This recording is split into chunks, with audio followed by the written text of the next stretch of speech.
मुख्यमंत्री से मुलाकात की आप लोगों ने, ज्ञापन दिया है? देखिए, जब हमारी 25 तारीख को रैली थी, युवा आक्रोश रैली, उस समय सरकार की तरफ से कमिश्नर और संभाग आयुक्त आए थे और बात भी चली।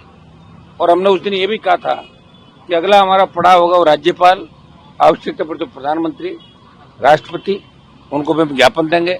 आज एसआई भर्ती के अभ्यर्थी RS 18 और 21 के हमारे कुछ अभ्यर्थी और इनके साथ RLP की हमारी जो टीम है, ये 9 सदस्य प्रतिनिधि मंडल के साथ गवर्नर साहब से मुलाकात करी। बहुत ही अच्छी भेंट रही हमारी और इन्होंने हमें आश्वस्त किया कि चूंकि RPSC पुनर्गठन का मामला सीधा सीधा गवर्नर का बताते, मैंने कहा साहब आप मांग लो, खुद मांग लो आप सीएम से।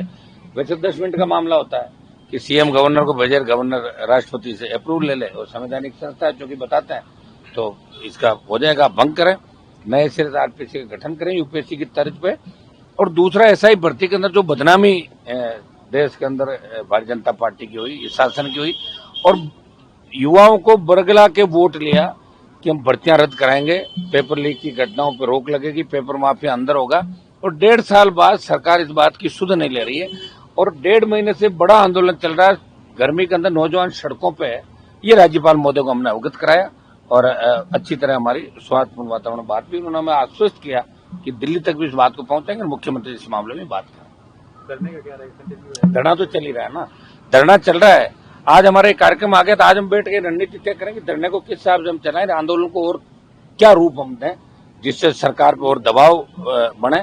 लेकिन वैसे सरकार बहुत दबाव के अंदर है, ये आपने देख लिया होगा। जून की छुट्टियां आ गई, हाईकोर्ट से बहुत बड़ी उम्मीद थी नौजवानों को, लेकिन थोड़ी सी मायूसी हाथ लगी। फिर भी नौजवान तैयार है अगले पड़ाव के लिए। ये लड़ाई आखिरी तक जारी रहेगी। ये दोनों जो मामले एसआई भर्ती, RPSC पुनर्गठन और पेपर लीक की जितनी घटनाएं, चाहे रीट लेवल फर्स्ट का मामला हो, हम चाहते कुछ मामले CBI को चले जाए और ये RPSC का पुनर्गठन हो, एसआई भर्ती रद्द हो। क्योंकि पूरा जो सिस्टम है 859 का, उसमें 500 से ज्यादा फर्जी बता रहे हैं। गिरफ्तारी अभी 50-52 की हुई है, 103 लोग जो पकड़े हैं वो दूसरे उनके साथ वाले। तो SOG के अंदर भी एक तरीके से सेटलमेंट का कमरा बन गया जिसमें कुछ लोगों को लाते हैं और 3 के साथ एक, जैसे 2 लाए तो 1 फ्री, 3 के साथ 1 फ्री। ये धंधा SOG के अंदर चल, 1-1 करोड़ रुपए के अंदर बहुत से मुलजिम SOG ने भी निकाला। तो SOG भी दूध की धुली नहीं। हम चाहते हैं कि ये मामला एक बार रद्द करके जांच जारी रहे, CBI इसकी जांच करे। ये हमारी तरफ से हम चाहते हैं कि एक बार भर्ती रद्द हो, RPSC का पुनर्गठन हो, UPSC की तर्ज पे मेंबर यहाँ आने वाला जो राजस्थान का यूथ है, बच्चे हैं, वो भरोसा करें। क्योंकि अब घरों के अंदर भी बच्चे कहने लगे कि पापा कितनी पढ़ाई कर लें, लेकिन फायदा क्या, पेपर तो आउट हो जाएगा। जो अपमान राजस्थान का देश के अंदर, अपमान को हम सहन नहीं करेंगे और राजस्थान के सम्मान की लड़ाई हमारी आखिरी दम तक जारी रहेगी। आपने बोला वक्त आश्वासन आपको मिला था, लेकिन फिर कल आपने कहा कि आपकी फोन टेपिंग भी हो रही है। वो मैंने सही कहा, वो सही आरोप लगाए मैंने, क्योंकि मेरे पास सूचना मिल गई सारी की सारी।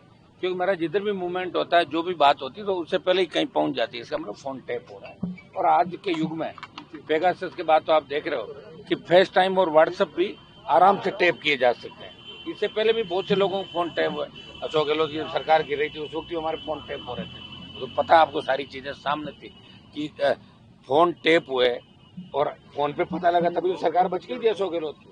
अगर फोन पे पहला टैप नहीं होता तो सरकार गिरी जाती। फोन टैपिंग थी तो सरकार बचाई थी। फोन टैपिंग अपराध है।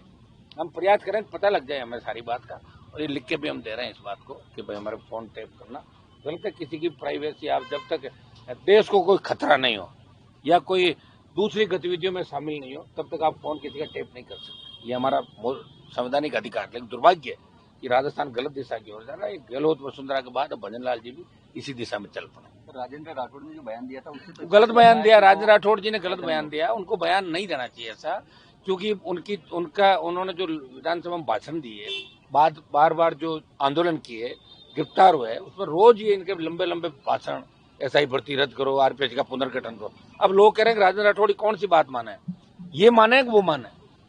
क्या सरकार माने के बाद इस तरह आप बदल जाओगे? वो उनका, अब उन्होंने क्यों बयान दिया, कैसे दिया, वो तो वही जान सकते हैं। लेकिन राजेंद्र राठौड़ का बयान ही सब कुछ नहीं होता, आप जानते हैं। जन आंदोलन के आगे सरकारें झुकी है। बयान तो बीजेपी के नेताओं ने बहुत दिए थे, तीनों कृषि बिल अच्छे हैं। प्रधानमंत्री जी ने खुद ही कहा था, सारे मंत्री MP से पोस्ट कराई और फिर बिल वापस ले लिए। तो लोकतंत्र में जिधर जनता होती है उधर ही सरकारें होती है, सरकारें बदल जाती है। और इसमें सरकार को बदलना ही पड़ेगा। भर्ती भी रद्द कराएंगे, RPSC का पुनर्गठन कराएंगे, दोबारा से ऐसी हिमाकत कोई राजस्थान में नहीं करे।